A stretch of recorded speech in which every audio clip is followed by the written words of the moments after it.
In Argentina, a fantasy world built by a desperate man. Some kind of very obsessive and very unusual mind dreamed this place up. A sin city locked in a skyscraper. This looming tower went from an opulent apartment building to a vertical slum. An American town whose story beggars belief. From watching these movies, we see the wild, wild west, but this was really the kind of place where it actually happened. And an ancient German castle, the birthplace of a monster. The superstitious population saw him as a sorcerer who'd made a pact with the devil. Decaying relics. Shadows of lost worlds. Ruins haunted by the past. Their secrets waiting to be revealed.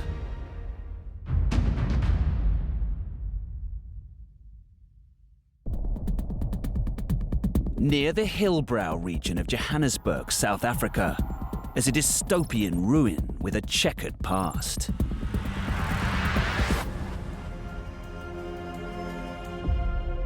We're at the center of one of the city's most notorious neighborhoods that are known for crime, for violence, and that are blighted. This looming tower that dominates the skyline of Johannesburg. Looks like it sprung out of the pages of a science fiction novel. It's this massive grey concrete tube with this bizarre open centre that descends right through the middle of the building. Traveling deeper into the dark abyss reveals an apocalyptic wasteland. The floor of the central core is uneven. There's still huge slabs of bedrock there. It's as if they never quite finished removing them. When you go inside, the building has a desolate and dangerous feeling to it. There are broken windows, walls that are blackened with smoke. You can see from the flats and the abandoned facilities that this was once a luxurious residence, but something terrible happened here.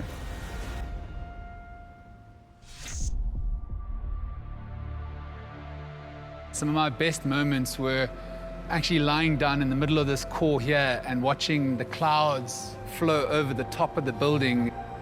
It was a bit like a kaleidoscope. Some days it would rain as well and make it a really, truly special and unique experience. Journalist Nicolaus Bauer moved into this brutalist concrete construction in 2012 and lived here for 5 years. This is a truly unique building, something that you won't find anywhere else in South Africa. Some people say it's got to do with the fact that the architects took too many hallucinogenics in the 70s when they put this building together, but it's actually a municipal bylaw that stated you needed 2 sources of light and air going into each apartment. This was the most bang for buck that they could get in terms of designing a building with as much living space as possible. Yet, this trip down memory lane also serves as a reminder of the terrifying period that plagued this building and its occupants. The core makes me ask, what would the story be that these walls could tell if they talked?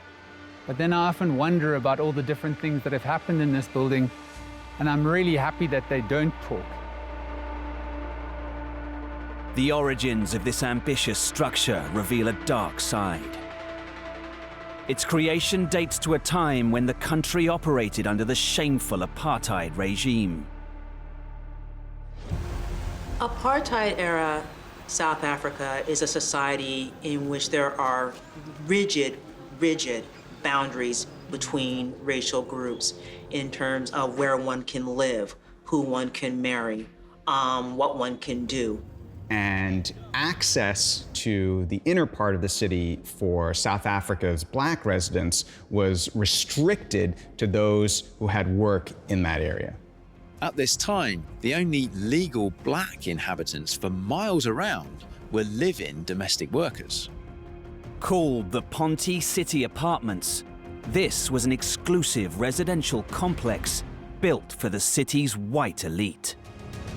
If you lived in Ponte in the 1970s, this was the creme de la creme of lifestyles. If you had this address, you were part of the in crowd. The three-story penthouses that crowned the tower boasted jacuzzis, saunas, and patios with a breathtaking view across Johannesburg's central business district. Johannesburg was considered akin to New York as a sort of a cosmopolitan mecca. And Ponte City was supposed to be the crown jewel. Conceived as a modern utopia within the city, it had a shopping mall, a movie theater, and a bowling alley. The luxury facilities meant the 3,500 wealthy inhabitants never had to leave. But these highs didn't last for long. Instead, this tower started a long journey into infamy and decay. Although Ponte was designated officially as a whites-only area, the politics of it were a little bit more progressive, and it wasn't unknown for different racial groups to mix in the region. Throughout the 70s and into the 80s, there were nightclubs and dance halls which had licenses to allow people of different races to mix and socialize. Many landlords found it to their advantage to look the other way when it came to who they rented to, since illegal tenants would have little ground to complain about rent increases or maintenance issues. The white-led apartheid government was appalled by the brazen racial mixing and acted quickly to stamp it out. What the apartheid government decided to do was to redline Hillbrow. Now, redlining basically means that the economic taps get switched off to an area. And what you had very quickly, from about the mid-80s onwards, was this rapid urban degradation of all buildings like Ponte. So there's no running water, there's no electricity, and then when the rubbish collection stops, what happens is the core starts to fill up with garbage. There was 15 stories of rubbish piled up high in the core itself.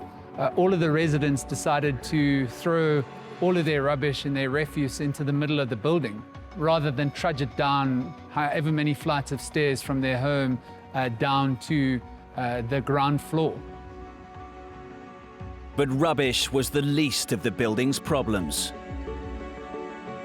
What ends up happening is what would be referred to in the United States as white flight. The white residents leave, and crime moves in. Ruthless drug lords hijacked the building, and a deadly new era began. The 14th floor was ruled by gangsters, and the floor above became an informal, sinister marketplace. Whatever it is you were looking for, guns, drugs, prostitutes, you could find it all there. It was so bad that when someone was shot at Ponte, or when there was a crime that was called into authorities, paramedics and the police would stay away from the building. By the mid-1990s, it had become the world's tallest urban slum. 10,000 people were crammed into a space originally designed for a third of that number. It was years before anybody really wanted to touch it. Ponte, the region around it, it had some of the worst rates of murder and rape in the world. Even after the end of apartheid, Ponte remained out of control, and it remained a symbol of lawlessness in Johannesburg. But Ponte City's fate was not yet sealed. In 2001, its owners decided to restore the neglected building, a task not for the faint-hearted. When they decided to clear this building out, there was no machine that could come and do it. There was no suction, industrial-style suction that could just suck all of the rubbish out. It was all done by hand. And there were things here far more gruesome than just waste. The absolutely horrific things that people pulled out of the rubble when they were clearing it up really is something that leaves you absolutely shivering with the chills.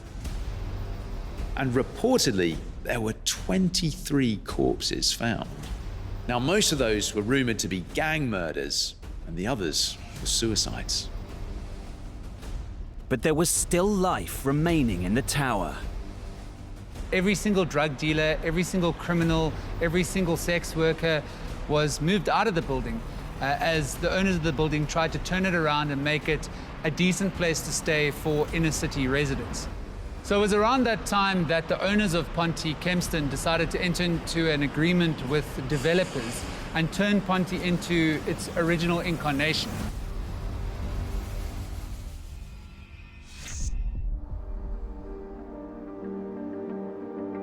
Today, the Ponte City apartments are once again providing a home to the people of Johannesburg. But transforming its fortunes didn't happen overnight. The years of neglect meant lengthy restorations, which still continue to this day. No longer is it the den of iniquity. It's become a safe and clean place for people to live and really be safe from a lot of the unsavory aspects of inner city Johannesburg. And Ponte's post-apocalyptic appeal has also attracted a very different kind of occupant. Its likeness to a sci-fi scene has not gone unnoticed by Hollywood, and several major films have involved Ponte, among them District 9, Chappie, and Resident Evil. But Ponte's real legacy is simple. It's a symbol of hope. We continue to see migrants coming from not only all parts of the country, but indeed all parts of Africa as well, as they search for a better tomorrow in Johannesburg. And Ponte remains that symbol dotted on the Johannesburg skyline that's synonymous with trying to envisage a better tomorrow.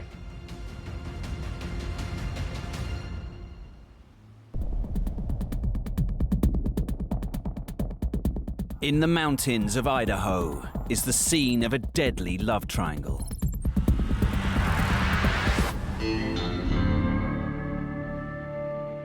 So you've got this really quite spectacular valley at around about 6,000 feet, which is kind of surrounded by peaks, some of which are over 9,000 feet, and a kind of icy river running through it all. It's beautiful, but also quite a stark place. While the summer and spring might be beautiful, you can tell that the winters here are harsh, and you could probably be trapped here for a very long time. Scattered over 390 square miles are remnants of a community. When you come upon these settlements, you see all different states of buildings. You see these obviously handmade wood structures in various states of disrepair. You can see these cabins that have started to fall in upon themselves. As you walk around the towns, you can see that some buildings are really quite simple, but others have a lot more to them. So there must have been money to be made in this particular part of the world. And clearly some people had it and some people didn't. Deep in the wilderness are clues to what drew so many people here. There are remains of machines and tools littered around everywhere, so you can clearly tell that this was part of some kind of mechanical processing project. Something industrial, something was being processed here, but it's not exactly clear what. People came here seeking fame and fortune. But for some, it would be their final resting place. The real mystery of this place lies in its overgrown cemetery and the vestiges of 3 specific graves.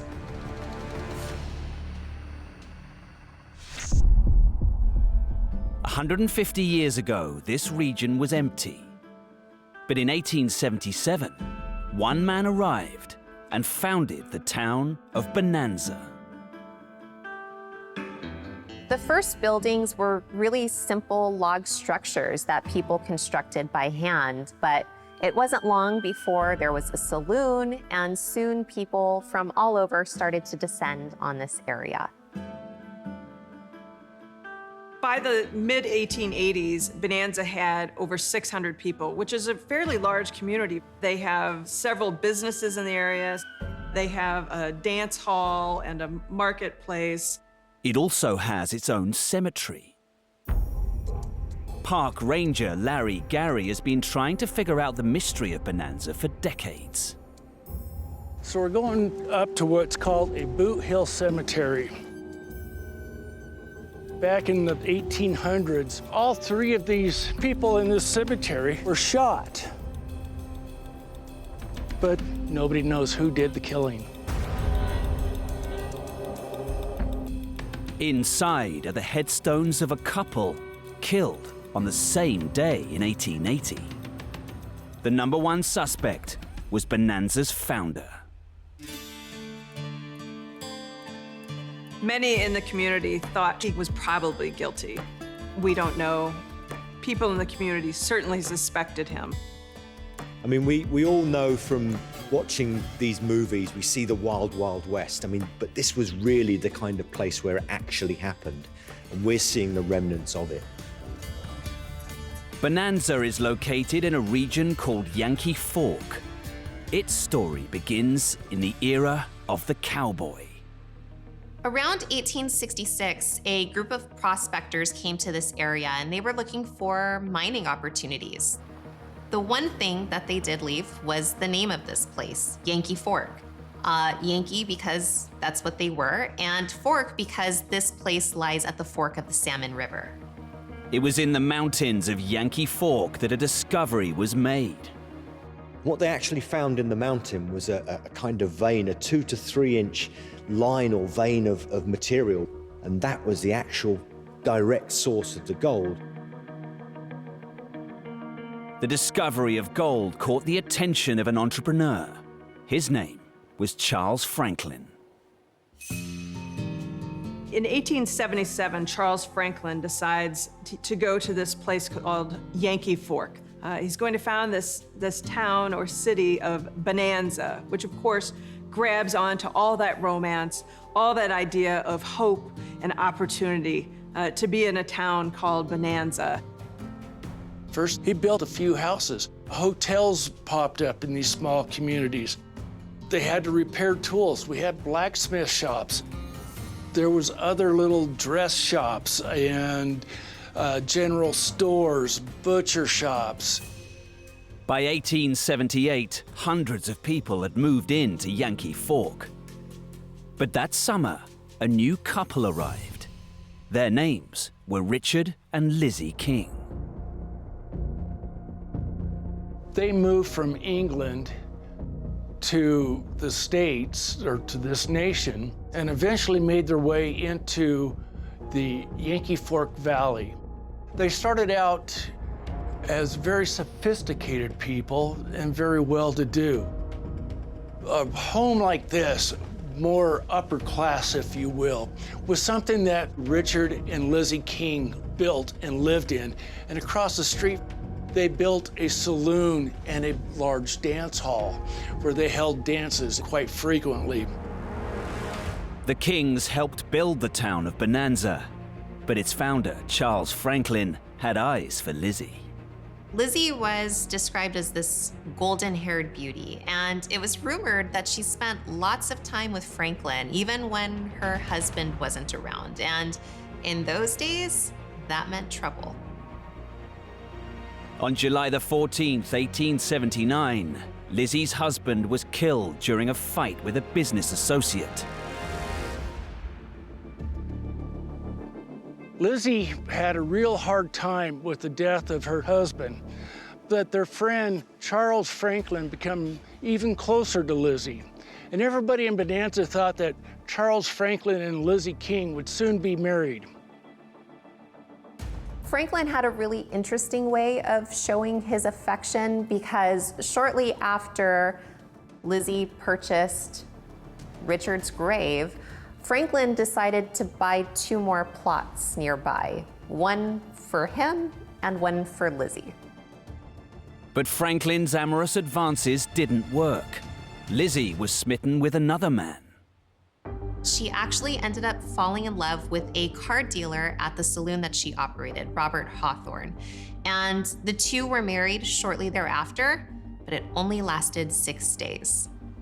So they got married, and 6 days after their wedding day, They had a freight wagon come in with new furniture for the house.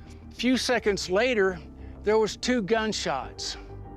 The surrounding townspeople showed up, went into Lizzie King's and Robert Hawthorne's house to find them deceased.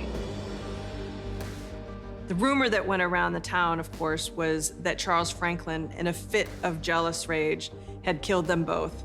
We have no evidence of this. We don't know what happened. They were obviously murdered. But one clue suggests that Franklin was involved.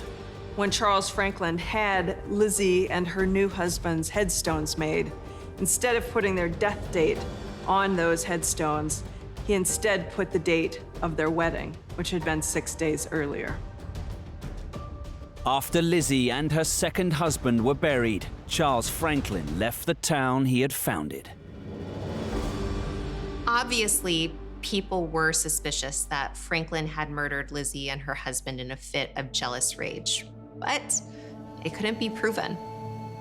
Bonanza continued without its founders for 9 more years, until in 1889 it was struck by another violent event.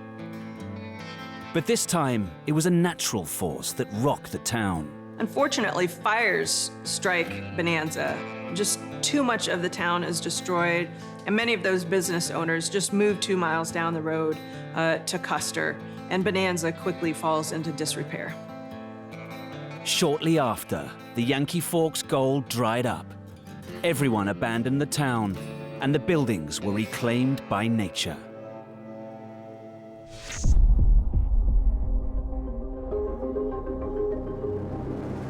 "10 years after Lizzie King's murder, in a town 15 miles from Bonanza, there was one final twist in the tale. 2 prospectors were wandering around looking for places to make claims. They came upon this cabin. They find Charles Franklin still in his bed, but very much dead. They pulled the blankets back, and they seen in Charles Franklin's hand a locket. They opened up the locket, and in that locket was a picture of Lizzie King. Today, Yankee Fork is silent, except for curious folk who come to hear the story of the mysterious murders. Everybody suspects that possibly Charles Franklin may have done it, but then again, Charles Franklin was so in love with Lizzie King, why would he kill her too? Why not just kill Robert? Makes you wonder.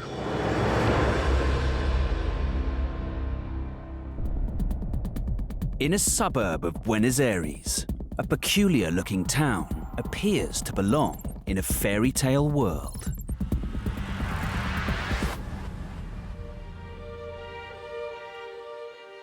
It looks like it's some kind of medieval village, and then as you get closer, these strange details start to emerge. There are these strange steampunk houses with towers coming out in odd places. It looks like something that maybe Willy Wonka would have dreamed up. At ground level, the mystery deepens. Walking through the many passages, nooks, crannies, and secreted places, there's a really intriguing atmosphere.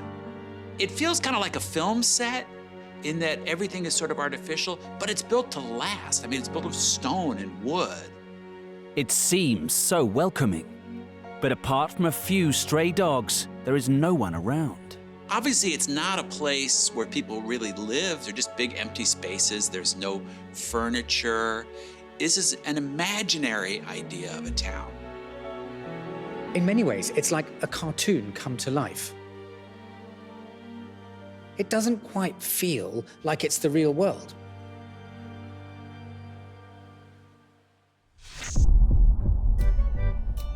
Campanopolis was the life project of one man, and it was built in a race against time. La visión de Antonio en ese momento no la podíamos descubrir porque siempre fue muy reservado y él decía, sí, estoy haciendo unas casitas porque me divierte. The man behind this enchanting place is Antonio Campana, a self-made supermarket millionaire. His son Oscar now looks after the peculiar village, and has kept his father's office just as it was. Vamos a entrar ahora a conocer donde Antonio se inspiraba, por así decirlo, donde tenía un lugarcito, un espacio. Acá podés ver uno de los dibujos que estaban hechos con ese lápiz. The story began when Campana decided to try his hand at farming. Antonio compra esta propiedad con los fines de tener un campo y de diversificarse, sobre todo económicamente. But his dreams of a pasture land were soon ended. The year Campana buys the land coincides with the start of the Argentinian civic military dictatorship. It was a very dark period in the country. It's known as the Dirty War. Many people were disappeared, as they say. They were just taken off the streets, never to be seen again. And the powers that be appropriated his land and used it as a dump. For years, Antonio stood by, unable to reclaim what was his, as the fields were used as landfill.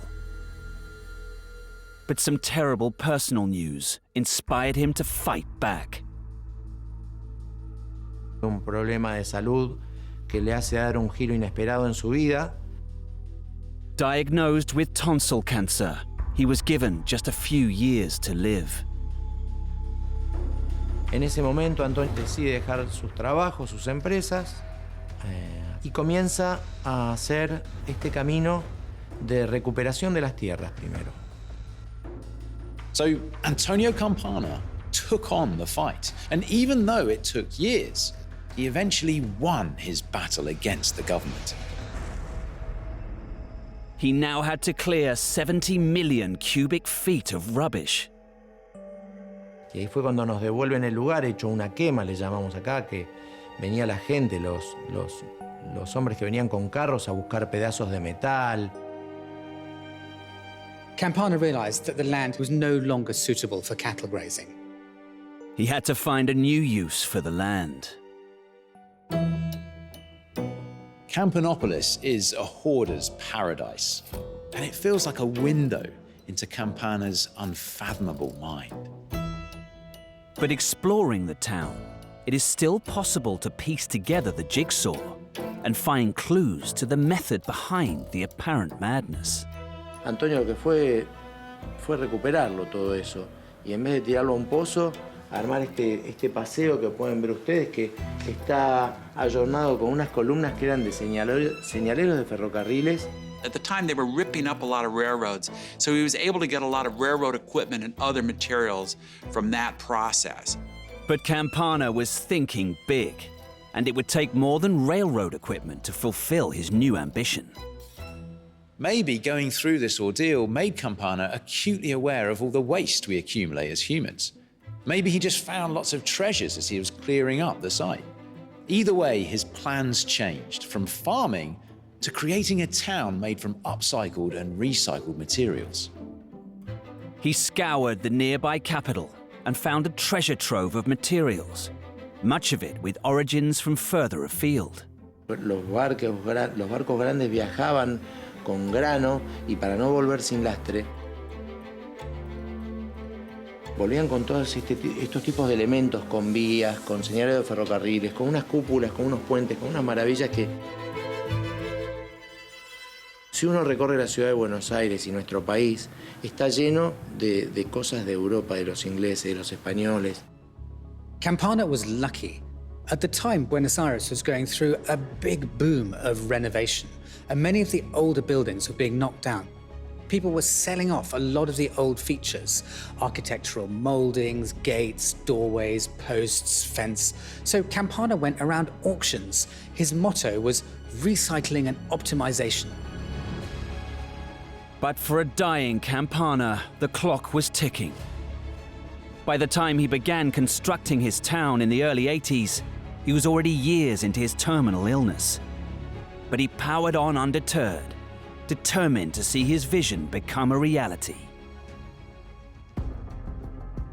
Campana didn't have any background as an architect or a builder, but he did have really big ideas and enormous enthusiasm and lots of money. Entonces, él empezó una construcción, si no encontraba una puerta y una ventana, esperaba 1 año, 6 meses, seguía por otra, arrancaba con otra y a medida que aparecían los materiales, iba construyendo. The plan was not to have a plan and to allow the place to grow organically. And this is sometimes reflected in the architectural style, or perhaps more accurately, the lack of it. Overall, it feels very harmonious. But then as you start to pick out a few details, nothing makes sense. No two elements are the same. Year after year, Campana continued to defy the odds and his prognosis.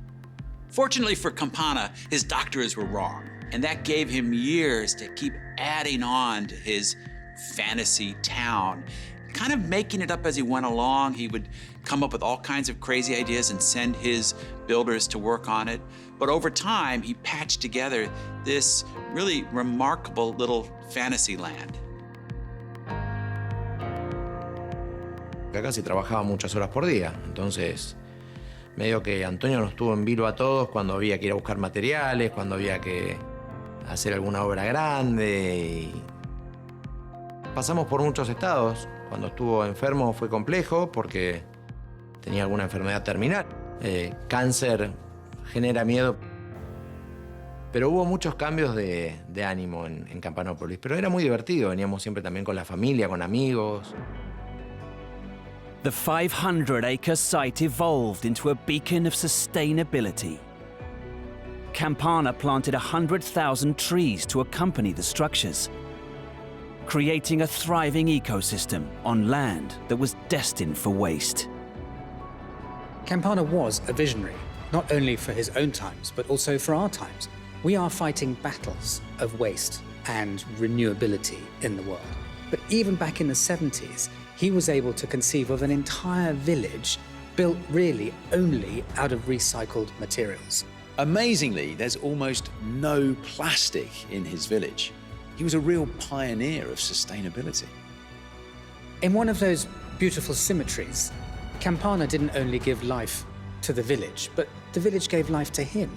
He was expecting to die very soon, but in fact lived another 25 years.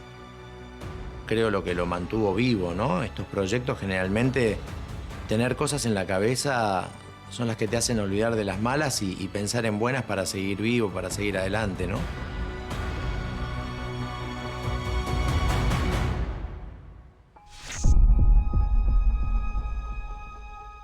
Today, Oscar looks after Campanopolis and still feels a deep connection between the place, his father, and humankind. Legado que deja Antonio en este lugar lo palpás cuando lo caminás, cuando lo vibrás. Obviamente, si bien lo hizo Antonio, soy una persona muy creyente y esto es la obra de Dios, en realidad. La obra de los humanos no es de los humanos, es de algo más que está ahí, que cada uno lo llevará en el corazón y sabrá. And the story of Campanopolis is far from over. Esto es una obra a gran escala y no, creo que no se terminó y es muy difícil que se termine. Son proyectos que son para generaciones, ¿no?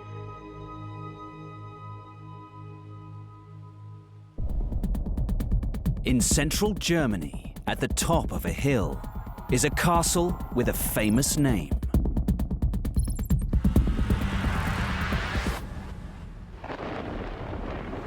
You see this ruined castle looming over the hills, and it's hard not to imagine ancient stories that come to mind once you hear the name of the place. The castle really uses its surroundings to its advantage. The solid granite it's built on acts as a protective barrier. Beyond the walls are signs that visitors are not welcome. Once you're inside the castle, your imagination takes over because you can see staircases, towers, a ruined old chapel. This clearly was a very formidable castle.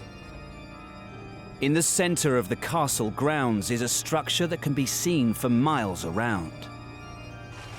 The thing that stands out most dramatically is this watchtower that was clearly part of some kind of fortification.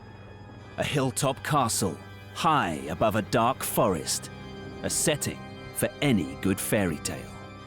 There really can't be many people in the world who don't know the name of this place, because it's the name of a notorious fictional character. This is Castle Frankenstein.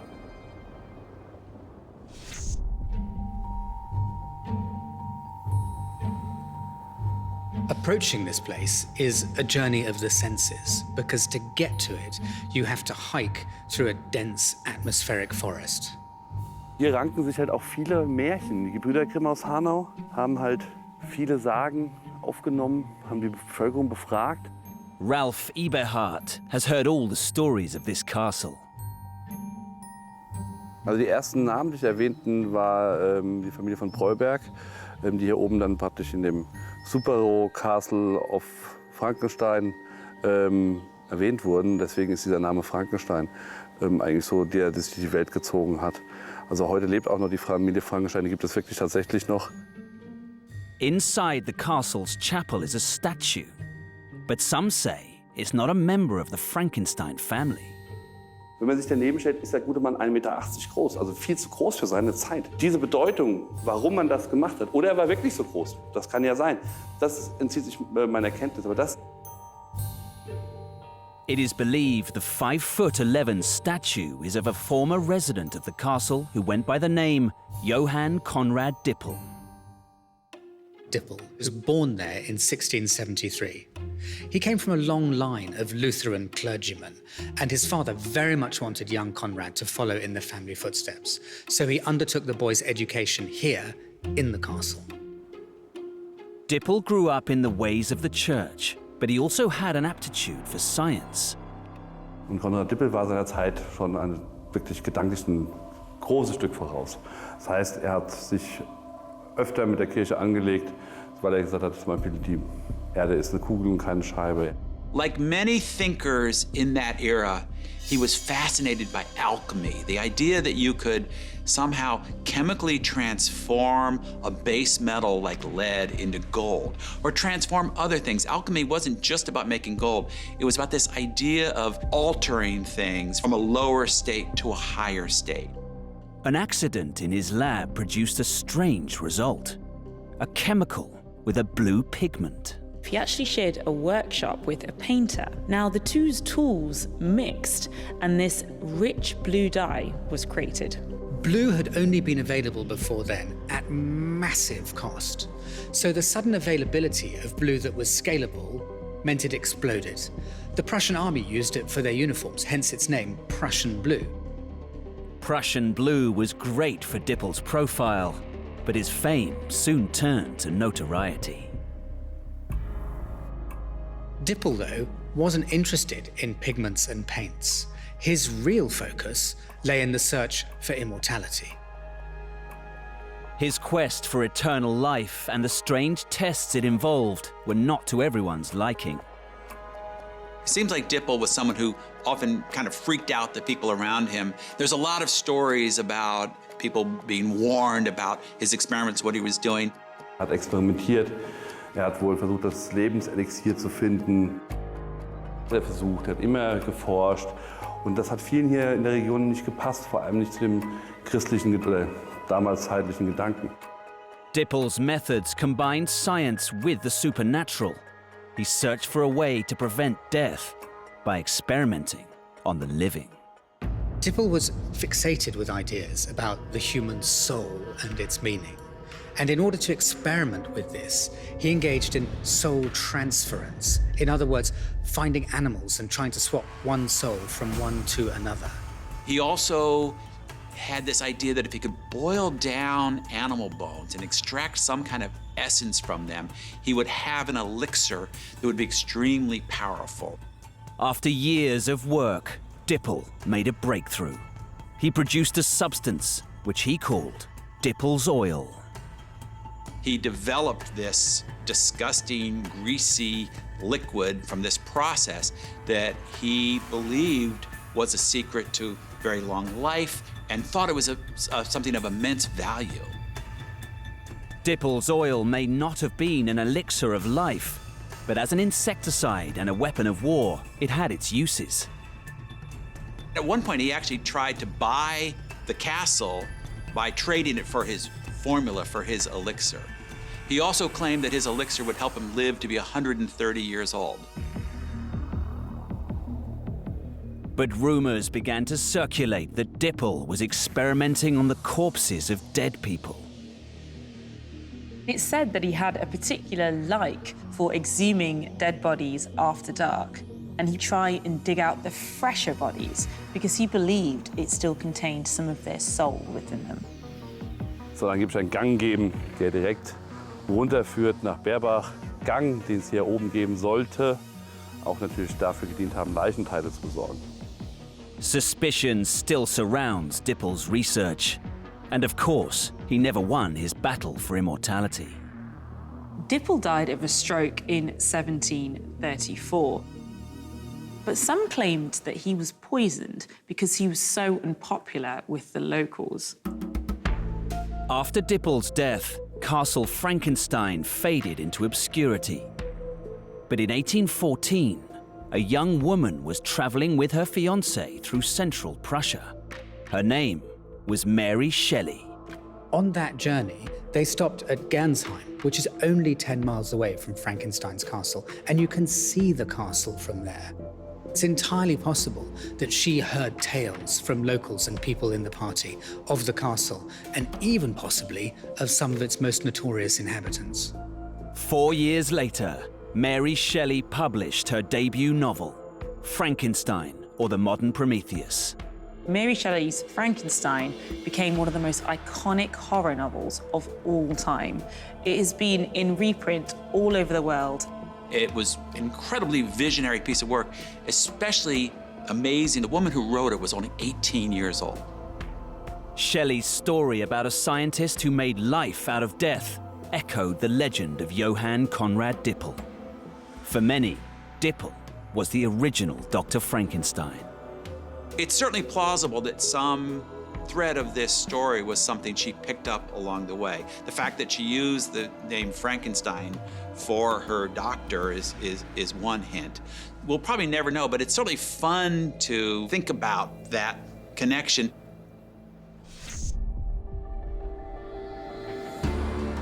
Today, Castle Frankenstein and its haunting legends make it a real tourist hotspot. It's certainly been good for the people in this region. They get thousands of visitors who love to visit the castle, and apparently Halloween night in this castle is really something to see. Inevitably, there are local legends that Dipple still haunts this site. Supposedly, he can be seen sitting on the chapel roof with his bones clanking, hunting for the lost entranceway to his laboratory. Ein Geist in Persona nie gesehen. Gefühlt oft. Also so das Gefühl, oh, da guckt mich einer an oder der Turm ist heute spooky oder irgendwas ist oder da war doch ein Geräusch.